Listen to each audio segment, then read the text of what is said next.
കുറച്ച് ദിവസങ്ങളായിട്ട് social media ഭയങ്കരമായിട്ട് ചർച്ച ചെയ്തുകൊണ്ടിരിക്കുന്ന ഒരു കാര്യമാണ് അസ്ലയും അതോടെ തന്നെ അംജുവും വേർപിരിഞ്ഞു എന്നുള്ളൊരു കാര്യം. ഇത് എന്തോന്ന് ആൾക്കാർക്ക് ഉറപ്പില്ലായിരുന്നു. ഒരുപാട് പേര് പറയുന്നുണ്ട് ഇത് യഥാർത്ഥത്തിൽ ഇവർ വേർപിരിഞ്ഞതാണ്, അതിനെപ്പറ്റിയൊന്നും ഇപ്പോൾ സംസാരിക്കുന്നില്ല, അങ്ങനെ എങ്ങനെയാണെന്നുള്ള പല രീതിയിലുള്ള കാര്യങ്ങൾ പറയുന്നുണ്ടായിരുന്നു. അങ്ങനെ ഇരിക്കുമ്പോഴാണ് ലേറ്റസ്റ്റ് ആയിട്ട് ഇപ്പോൾ ഉണ്ടെങ്കിൽ അസ്ലയും അതോടെ തന്നെ അംജു ഉണ്ടെങ്കിൽ ഒരു വീഡിയോ ആയിട്ട് വന്നിട്ടുണ്ടായിരുന്നു.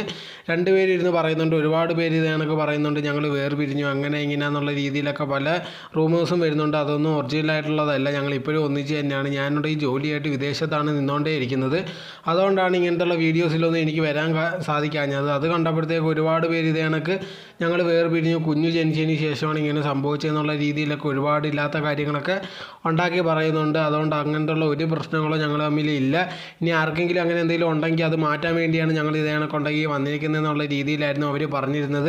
ഇത് കണ്ടപ്പോഴത്തേക്കുണ്ടെങ്കിൽ ഒരുപാട് പേരുണ്ടെങ്കിൽ ഇതേ കണക്ക് നല്ല കാര്യമാണ്, ഇവർ വേർപിരിഞ്ഞില്ല, ചുമ്മാ ആൾക്കാർ ഉണ്ടാക്കി പറയുമെന്നുള്ള രീതിയിലൊക്കെ പറഞ്ഞ് ഒരുപാട് പേര് വന്നിട്ടുണ്ടായിരുന്നു. ചിലരുണ്ടെങ്കിൽ ഇത് അസൂയ കാരണമാണെന്നും അത് സമ്മതിക്കാതൊക്കെ ഇരിക്കുന്നുണ്ട്. എന്തായിരുന്നാലും ശരി, ഇവർ തമ്മിൽ ഒരു പ്രശ്നമില്ല എന്നുള്ളൊരു കാര്യം ഇപ്പോൾ ഉറപ്പായിട്ടുണ്ട്. ബാക്കിയുള്ളവർ ഇതാണെങ്കിൽ ഇല്ലാത്ത കാര്യങ്ങൾ ഉണ്ടാക്കി പറഞ്ഞത് മാത്രമാണ്.